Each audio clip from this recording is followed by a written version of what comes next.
bueno, la particularidad de tu historia es el ingreso a esta familia natural. Y nada, si ellos se encuentran cosas que no recordaban, que no conocían, ¿qué significa un libro para vos? Es como una síntesis de eso, de entrar a esa familia.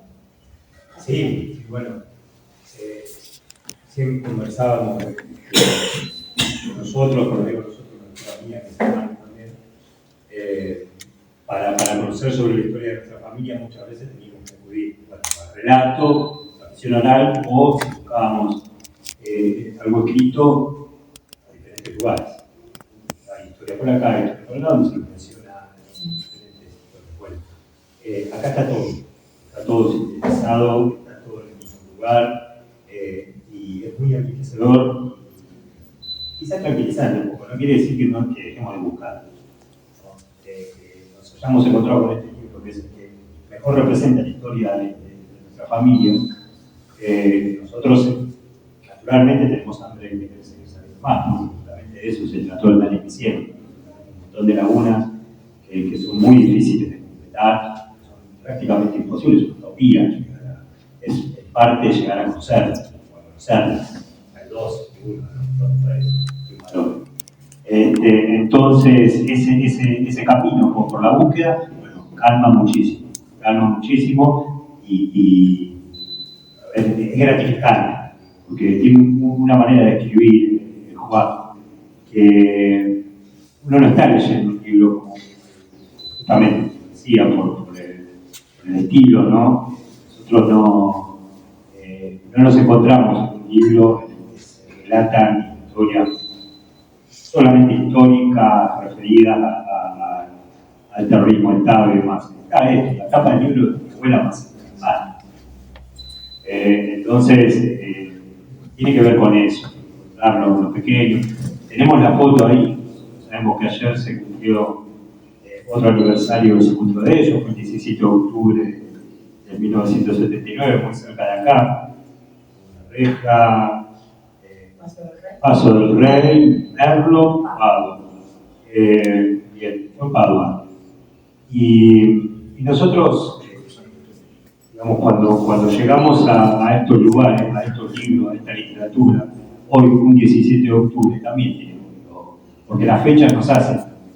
Entonces hoy, una fecha como hoy, ayer anduve con fiebre, iba a venir, estoy acá hablando no sé cómo, pero es hoy el homenaje, así que estoy muy agradecido, estamos muy agradecidos porque justamente parte de la idea, siempre el libro está en primer lugar, en todas las presentaciones que hicimos. Y Juan, salió de boca de Juan, decir el próximo, que sea en homenaje a ellos. Y entonces, hoy es otro aniversario, otro momento en el que uno quizás reflexiona, pensamos, en vez de haber tenido fiebre, venir igual, tiene relación con cosas que están escritas en el libro. Tenemos a mí un audio que le entregué a Juan, un audio de mi mamá, donde ella ofrece un riñón. Entonces, ¿cómo no voy a venir 2 horas por unas pequeñas líneas de fiebre? Sería descabellado. Bueno, entonces, para hacerla presente un poco también a ella, con ese tipo con esa manera de vivir la vida, ¿no? De ofrecer su opinión, ni hablar cuando los tres hicieron su vida. Pero es una referencia. Las dos son referentes, yo también.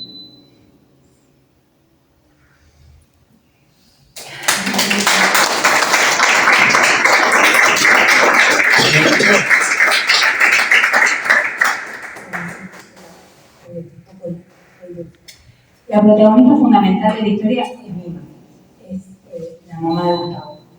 ¿Cómo se reconstruye ese eje fundamental de la familia cuando ella no está? Pero a la vez es el pilar fundamental de la familia. Sí, por supuesto, es el pilar fundamental del relato completo. Es la única que es capaz de poder unir todas las partes. Es la única que estuvo en todos lados. Y a veces es la que menos podemos saber cosas concretas, ¿no? O sea, el que más puede reconstruir cosas de Mima es Musti, mientras yo hice la investigación, porque a ver, me parece muy importante decir esto, yo no pude hablar con Alejandra ni con Lili, y yo creo que la entrevista con Alejandra hubiese sido una entrevista de mucha profundidad sobre la reconstrucción de Lima, porque compartieron mucho tiempo en Europa, en París. Pero bueno, no pude hacerlo. Como tampoco pude hablar ni con ella, ni con Marcela, ni con el negro. Entonces, hay muchas cosas que se llaman coralidad en términos concretos, ¿no? Y la idea de la reconstrucción coral, ¿no? Muchas voces construyen una sola persona. Si vos hablas con una persona sobre alguien, solo vas a tener una versión. Si de esa persona hablas con muchas personas, de a poquito vas construyendo una totalidad. Aunque siempre esa totalidad es incompleta, porque faltan voces.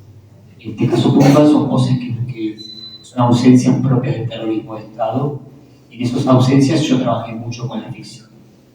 Pero una ficción situada, una ficción que está anclada en las posibilidades que el relato coral me daba de esos caracteres, el carácter de estas personas en determinadas circunstancias. Para mí reconstruir la Mima era reconstruir una mamá, con todo lo que eso significa y con todo lo que pasa a veces a los hijos varones con nuestra mamá.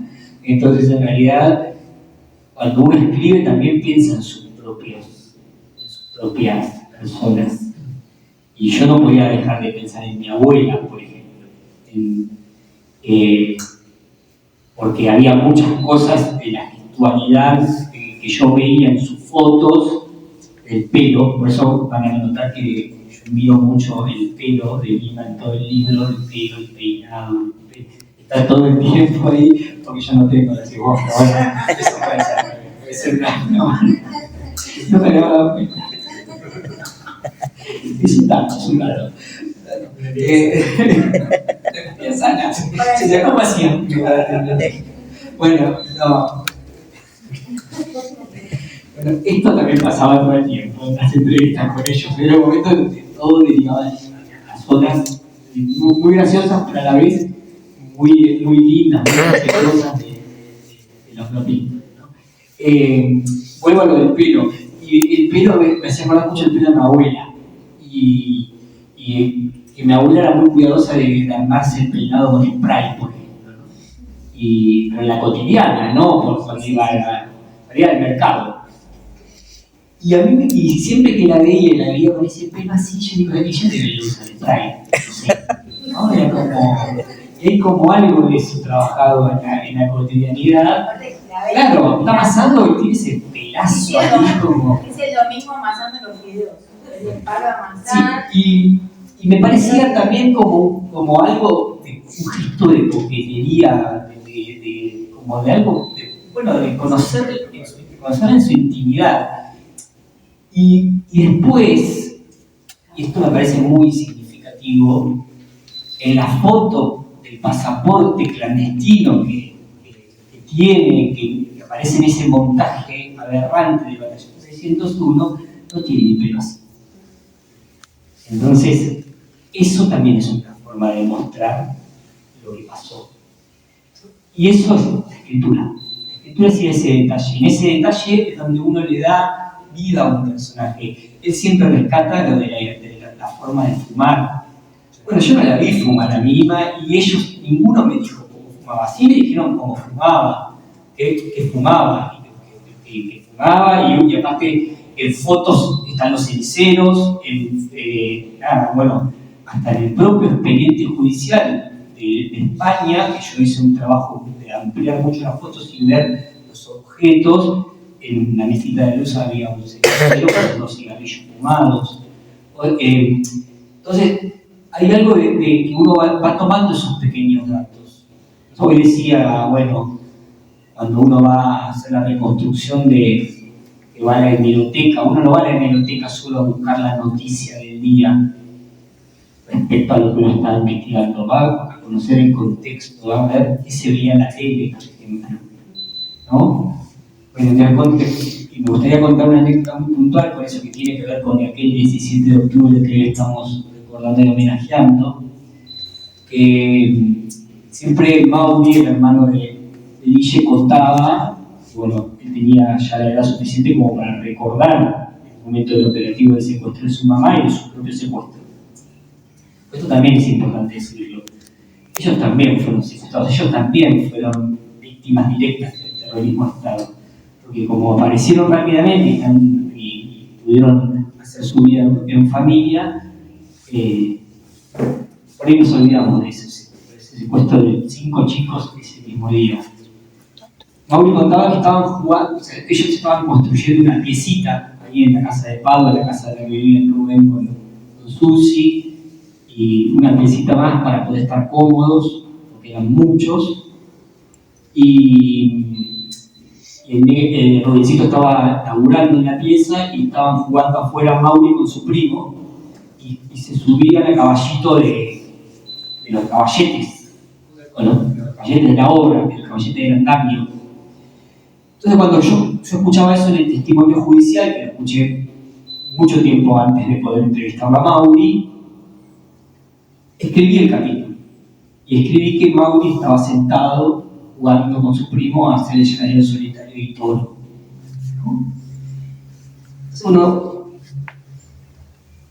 Yo había hecho hemeroteca y había visto que en el mediodía de los canales de que se daba el llanero solitario y pensé en mi papá otra vez de esa época, que era fanático del llanero solitario. Y digo, ¿cómo estos pibes? ¿Qué iban a hacer estos pibes? Eran el llanero solitario, no podían ver otra cosa, o sea, no había otra cosa, no había cable. Y probablemente si estaban a caballito de algo, estaban jugando a eso. Lo escribí así. Y cuando lo entrevistó a Mauri me dice, estábamos jugando, viste que veíamos el llanero solitario, entonces, yo digo, me estás jodiendo. Pero lo tengo grabado esto, güey. Yo digo, pará, un poco. Y le cuento y dice, no, me estás jodiendo, vos podés ser. Bueno, eso es lo que yo les digo de las variables de posibilidad que construye la no ficción. Uno piensa y analiza en función de la época, bueno, por supuesto que hay márgenes de error, ¿no?, en esas cosas, y por eso también son esta idea de la ficcionalización, pero para mí más también es esto, es cómo eran otras madres, porque al fin de cuentas, este libro es, como dije hace un rato, es la historia de la familia Monfilo desde mi punto de vista, desde mi caracterización, desde mi forma de escribir, pero también es la historia de ellos como particularidad que cuentan una generalidad. Entonces Mima es muchas madres, no es solo Mima. Guti es muchos militantes. Marcela y el negro son muchos militantes de Tatúa que ya no están. Miguel son muchos militantes del PRT que terminaron presos o desconectados después de Chicuelos. ¿Sí? Entonces, así fue como la reconstruía ella. Y quizás el premio más lindo que tengo de eso es que muchos de los que la conocieron dicen que ahí está Mima. Y bueno, es lo que mejor me puedo llevar de...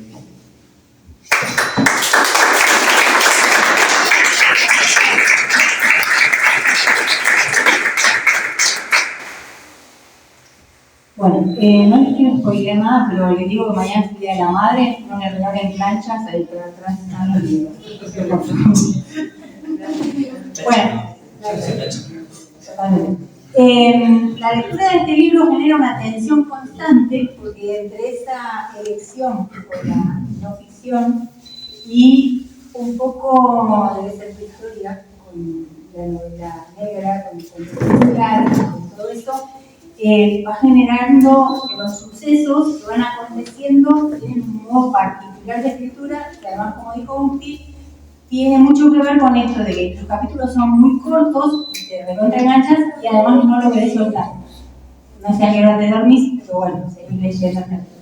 Bueno, un poquito para los que no escribimos y no sabemos cómo se escribe, cómo se logra esto y cómo se hace esto en una historia que además es real. Buenísimo. ¿Cómo se hace? No sé. Yo tengo que ver con esto que es el género tiene esa particularidad, el género negro, el policial, el thriller, tiene como su anclaje es la acción, la idea de la narración basada en la acción. Bueno, eso yo trabajo siempre, todos mis libros trabajo mucho con capítulo corto. Tiene mucho que ver con que me gusta que mis libros se lean en el colectivo. ¿No? Pero lo digo, son libros que me gustan. Hay muy poco tiempo para leer, lamentablemente. O también es medio una mentira eso, es medio una falacia, pero sí es cierto que un laburante lee en el transporte público, y a mí me gusta escribir para los laburantes. Y el capítulo corto te permite, bueno, leí uno y me tengo que bajar cuando ya está. No me quedo en la mitad. A la noche, bueno, me leo uno antes de dormir. Es cierto que después pasa esto del gancho que es propio de la lógica del folletismo. Y que en este libro yo encontré algo que me sirvió mucho a mí como ordenador para la narración, que es una muletilla que dice, bueno, pero que para que esto suceda, todavía falta que sucedan muchas otras cosas más, ¿no? Esta es una frase que se repite cada tantos capítulos, y en realidad son los capítulos en los que a mí me permite reubicar la narración para otro personaje. Pero básicamente lo que para mí hace que el libro tenga gancho, ese gancho atractivo, es que el narrador está muy metido dentro de la historia, está como que está al lado de ella. Cuando Gustavo va caminando por Perú, cuando Gustavo está en el Líbano, por ejemplo, está con Gustavo, el narrador, ahí está pegado a él. Si bien es un narrador en tercera persona, pareciera que hay algo ahí que está como metido ahí, un personaje más. Y eso, bueno, también es una cuestión de estilo. Pero después hay algo que no tiene explicación de cómo uno escribe. La verdad que sería como medio mentir. Es decir, bueno, no, esto sí es así. En realidad no, la verdad que no, uno lo va sintiendo. Y a ver, el primer capítulo, que para mí lo visualicé muy rápido como quería escribirlo, es por la canción de Sumo. Dice una mujer atrás del vidrio empañado. Bueno, para mí esa carencia poética de la canción tenía un tono que, ustedes dicen, ¿qué tiene que ver? Bueno, nada, todo, qué sé yo. En el momento creativo uno se nutre de muchas cosas. Bueno, el libro empieza así, una mujer está trabajando ya con la figura de Mima en la habitación del hotel donde la encuentra, ¿no? Incluso dice que es coqueta. Bueno, el libro tiene varias cadencias reiterativas que son bien interesantes y que van como atando el libro. Bueno, una de las etapas más interesantes de la última dictadura es justamente la contraofensiva montonera. Es algo de lo que no se sabe tanto, no se habla tanto. Creo que el juicio vino a dar luz, una luz impresionante. Creo que favoreció un montón la pandemia, porque pudimos seguir el juicio un poco con la retaguardia y después aparecimos ahí. Estuve Moreno con la memoria seguía mucho ese juicio y bueno, diría que es muy largo. Lo loco es que en tu vida es muy corto. En muy corto tiempo haces un montón de cosas. No es que cuentes todo, pero que puedas narrarnos un poquito qué es la contraofensiva y qué significó para vos, porque es súper importante. Porque además es algo que no se habla mucho, creo que lo habló Yonto acá, pero es esto del derecho a la resistencia de los pueblos, ¿no? Y en este momento de negacionismo, como dijimos antes, como reiteramos todo el tiempo, pero en este momento donde nos vienen a decir que sí, que no, es esto de pensar cómo resistimos a lo que nos pasa. Bueno, no, voy a ser dentro de ese relato contraofensivo y a puntualizar un momento. De hecho, tiene que ver con el 17 de octubre. Yo, para el 17 de octubre, estaba en el sur de Líbano, en un campo de entrenamiento de la OLP. ¿Es el año, por favor? El año. 79. Y, por supuesto, los compañeros que estaban ahí, sacando uno que era un dirigente de ligas agrarias, Kiki Lobey, él sabía quién era yo, el resto de los compañeros me conocían como Facundo, y no sabían que yo tenía que ver con Marcela Molfino, o la Tata, como le decían, o con el Negro Amarilla o el Tato. Y recuerdo que en una de las noches estábamos debajo de unos naranjales o bananales, carpas, con medidas de seguridad muy fuertes, porque estábamos muy cerca de Israel. Entonces los compañeros que fumaban no podían fumar porque las colillas de cigarrillos se veían. Entonces había ahí, se hablaba bajito porque se sabía que planeadores israelíes y motor volaban bajito para detectar movimientos. En medio de ese clima llega Quique Lobey, que venía de Beirut, y habían recibido un telex, esa época era la época de los telex, donde cuenta que habían secuestrado a la flaca y al negro. Creo que no fue el 17 de octubre, fue una semana después, claramente, por información. Llegaba más tarde. Habían secuestrado los compañeros Guillermo Amarilla y Marcela Molfino. Por supuesto, yo me tuve que comer la bronca. Al otro día le pedí a Quique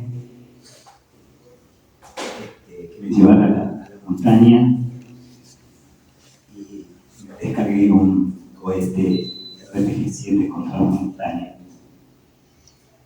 A la vuelta del viaje me encuentro con mamá. Aparte teníamos la versión que la flaca, mi hermana, había caído combatiendo. Según los vecinos, había un relato que la vieron salir armada y disparando contra los milicos y que había caído. Entonces para nosotros era esa como certeza. Hoy me encuentro con mamá en el aeropuerto de Madrid, nos abrazamos, lloramos y me dijo: la flaca murió combatiendo. Por eso nunca